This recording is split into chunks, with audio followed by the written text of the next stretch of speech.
Anda kembali menyaksikan Kominfo Newsroom. Pemirsa Satuan Tugas Tindak Pidana Pencucian Uang atau TPPU menindaklanjuti laporan Bea Cukai atas dugaan adanya transaksi janggal impor emas senilai ratusan triliun rupiah di Kementerian Keuangan. Menteri Koordinator Bidang Politik Hukum dan Keamanan mengatakan kasus ini tengah naik ke tahap penyidikan. Menko Polhukam Mahfud MD dalam konferensi pers di kantor Kemenko Polhukam pada Rabu kemarin mengatakan, TPPU yang telah dibentuk pemerintah telah menindaklanjuti penyelesaian 300 laporan hasil akhir dan laporan hasil pemeriksaan PPATK terkait transaksi mencurigakan senilai 349 triliun rupiah di Kementerian Keuangan. Salah satu yang menyita perhatian adalah transaksi janggal senilai 189 triliun rupiah terkait kasus importasi emas. Transaksi tersebut melibatkan 3 entitas yang berafiliasi dengan grup milik pejabat inisial SB yang bekerja sama dengan perusahaan di luar negeri. Berdasarkan pendalaman Satgas TPPU menemukan fakta pemalsuan data kepabeanan yang menyebabkan hilangnya pungutan PPh sesuai dengan pasal 22 atas emas batangan ekspor seberat 3,5 ton. Modus kejahatan yang dilakukan adalah mengkondisikan seolah-olah emas batangan yang diimpor telah diolah menjadi perhiasan dan seluruhnya telah diekspor. Padahal berdasar data yang diperoleh, emas batangan sebesar 3,5 ton diduga beredar di perdagangan dalam negeri. Dengan demikian, grup SB telah menyalahgunakan surat ketetapan bebas PPh pasal 22.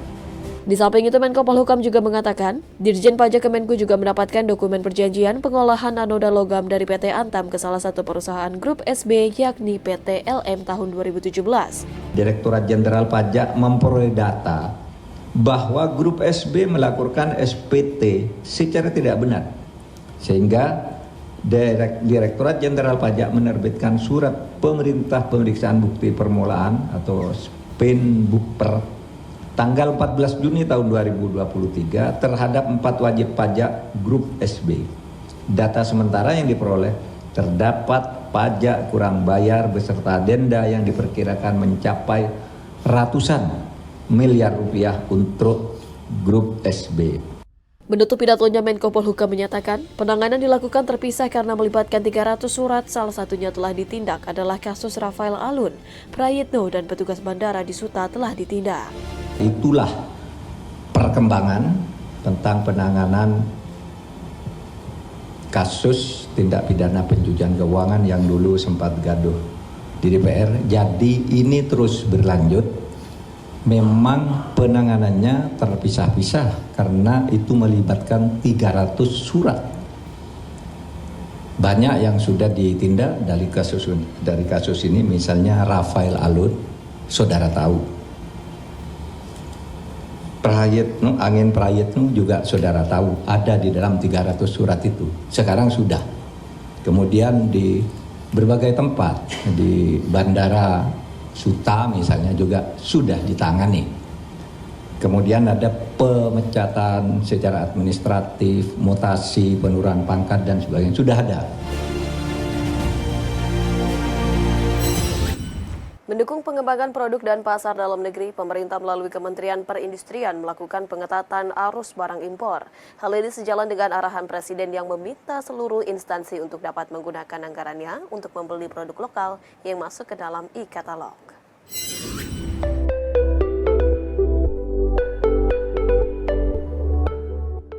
Pemerintah melalui Kementerian Perindustrian melakukan upaya perlindungan industri dalam negeri dari gempuran produk-produk impor. Salah satu bentuk perlindungan tersebut adalah melakukan pengetatan arus masuk barang impor dan merombak aturan terkait tata niaga impor di dalam negeri. Perombakan tata niaga impor tercantum dalam Permendak Nomor 25 Tahun 2022 tentang kebijakan dan pengaturan impor dengan mengubah pengaturan tata niaga impor dari post border menjadi border untuk 8 komoditas.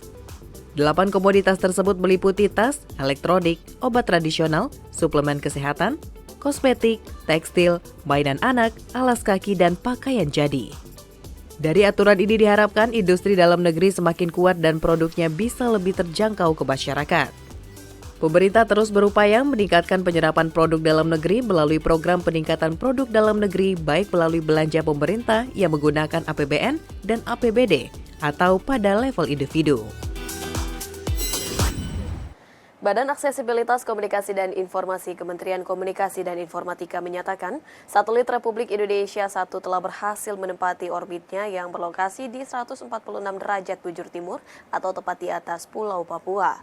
Dengan keberhasilan tersebut, Baktikominfo terus mempercepat penyediaan Remote Terminal Ground Segment di lokasi layanan publik yang nantinya akan diintegrasikan dengan Space Segment Satria 1. Infrastruktur digital yang menjadi bagian dari program Badan Aksesibilitas Telekomunikasi dan Informasi Kementerian Kominfo, satelit Republik Indonesia 1, dipastikan sukses sampai ke orbitnya setelah 4 bulan lalu diluncurkan dari Amerika Serikat. Saat ini dipastikan posisi Satria 1 sudah berada tepat di atas Pulau Papua dengan ketinggian lebih dari 36.000 km di atas permukaan bumi dan akan beroperasi sesuai dengan jadwal yang telah ditentukan. Menurut Direktur Utama Baktikominfo, Fadila Batar, dalam keterangan resminya mengatakan Satria 1 akan menjalani tahapan in-orbit testing pada awal November 2023 guna memeriksa performa satelit, terutama untuk subsistem payload. Setelah itu, Satria 1 akan menjalani proses integrasi dengan sistem ground dan uji coba end-to-end agar siap beroperasi. Lebih lanjut, Fadila Batar mengatakan kegiatan OSAT atau On-Site Acceptance Test untuk perangkat Radio Frequency Gateway maupun KARI System Monitoring juga telah dirampungkan. OSAT merupakan kegiatan pengetasan dan pengecekan site guna memastikan kesiapan perangkat sebelum beroperasi. Dengan beroperasinya satelit Satria 1, maka titik-titik layanan publik yang terdiri atas sarana pendidikan, pemerintah daerah, administrasi pertahanan keamanan, dan fasilitas kesehatan di seluruh wilayah Indonesia dipastikan akan segera terkoneksi. Informasi lainnya, pemirsa, Menteri Luar Negeri Retno Marsudi mengatakan tim untuk mengevakuasi warga negara Indonesia di jalur Gaza sudah tiba di Rafah atau perbatasan Mesir dan Gaza. Menlu Retno belum bisa memastikan evakuasi tidak dilakukan sekaligus, tetapi secara bertahap dengan mengutamakan keselamatan.